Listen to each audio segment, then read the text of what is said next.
Hello again, welcome back to Alpha Wood. My name is Jeff, and today we're going to be building end tables. Mid-century end tables to be exact, made out of dark walnut and polished to a semi-gloss finish. Tapered legs, double tier. Stick with us and we'll show you how it's done.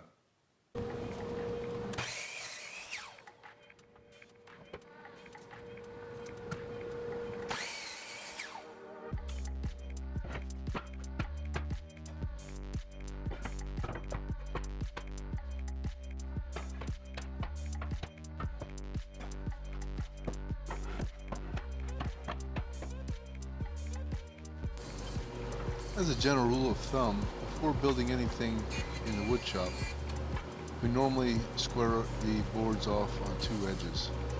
With the joiner, we'll do an edge joint and a face joint. That way when we take it to the table saw, we have two square faces.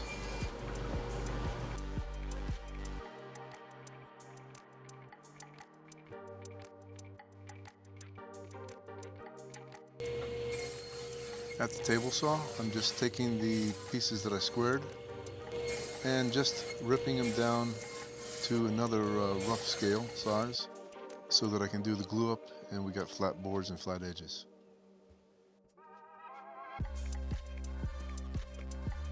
When I do panel glue ups, I always try to make certain that I add enough glue to get good squeeze out. It's better to have too much than not enough. There are a lot of gadgets out there to spread glue on edge grain of boards, but I find my finger does a pretty good job.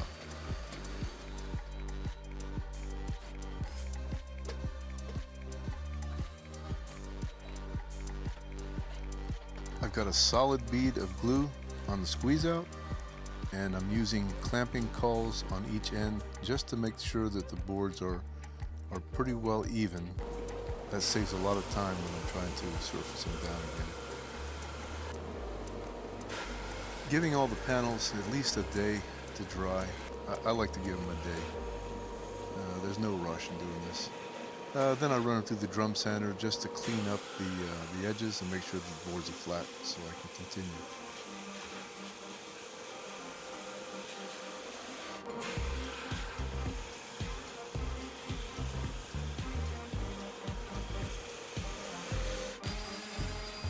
When rounding the corners of panels like these, there's a lot of ways to do it. I found it easy just to take a bottle cap to mark them, cut them out with the bandsaw, and then true them up with the palm sander. Seems to work great.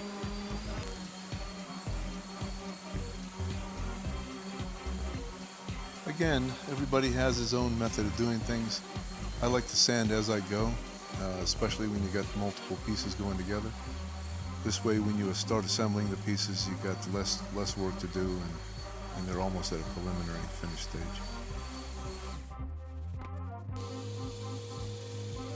At the bandsaw, I'm cutting the arcs inside the splines, and basically I just use a compass to draw the arc with a straight line, mark them on the boards, and then I'm leaving about an 1/8 inch gap so that I can finish those on the oscillating drum sander.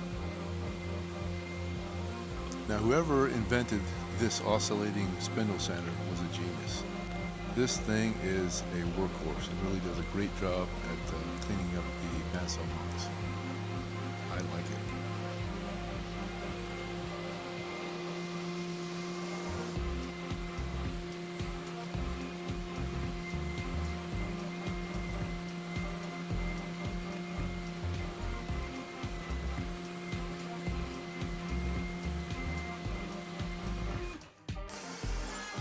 Now at the router table, I'm using a 1/4 inch round over bit to chamfer all the exposed edges of the splines. I didn't show it, but on the tabletops I used 2 roundover bits. I used a 1/2 inch roundover on the tops.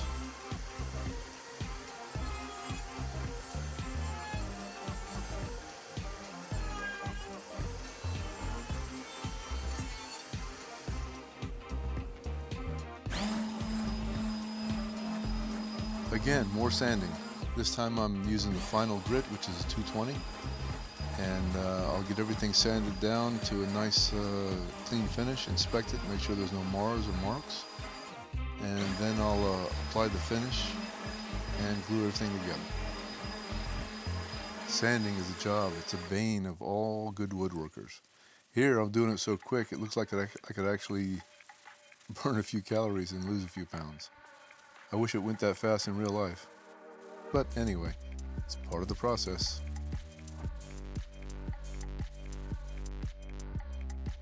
It's actually my first time using this new palm sander. Thank you very much, Shawn, my partner at Alpha Wood. He got me that new sander, that new palm router.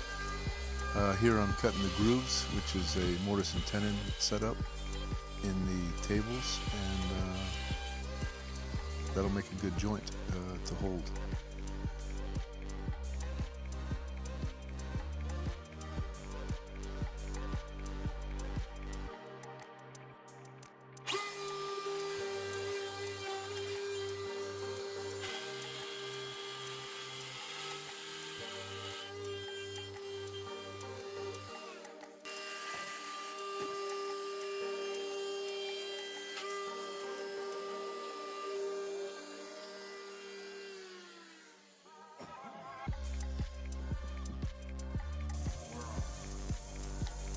Here I'm touching up the legs on a lathe with a sander. This is the process where I take out all the machine marks on these spindle legs.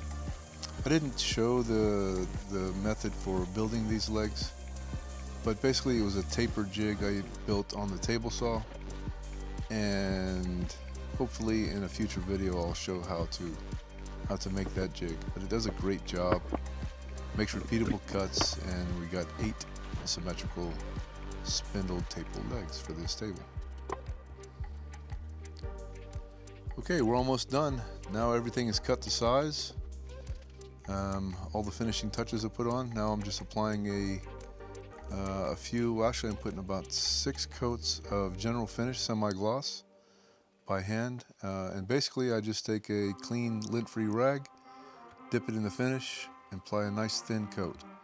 I find that by layering these coats of general finish, it builds up a nice thick finish for these tables, and as you'll see in the end, it looks gorgeous.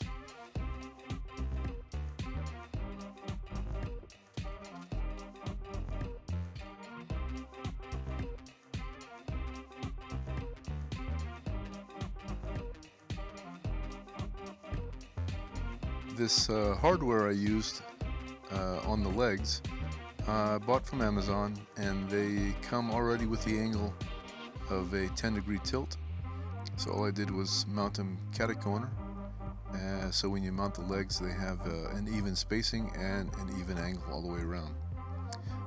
There's a link in the description if you need to buy those. You can just check them out on Amazon. And here we have the final product sitting in my living room. Basically how we put these together is our client sent us a photo of what she wanted. We mapped it out, drew it all up on paper, and basically just copied what we saw. I think it turned out really nice.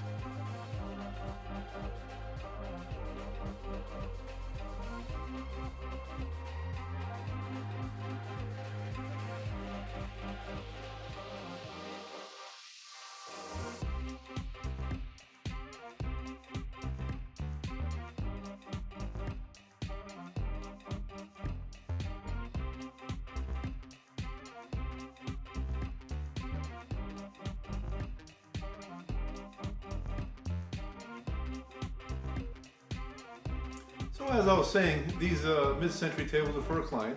They're very good friends of ours, and this is for Lindsay, her husband Shawn, and their two sons, Bo and Keller. I always like to add a little special something in there for them because the boys are quite fond of magic at their age. So I'm going to give you a little bit to watch. All right, Keller and Bo, here we go. On the count of 3. 1, 2, 3.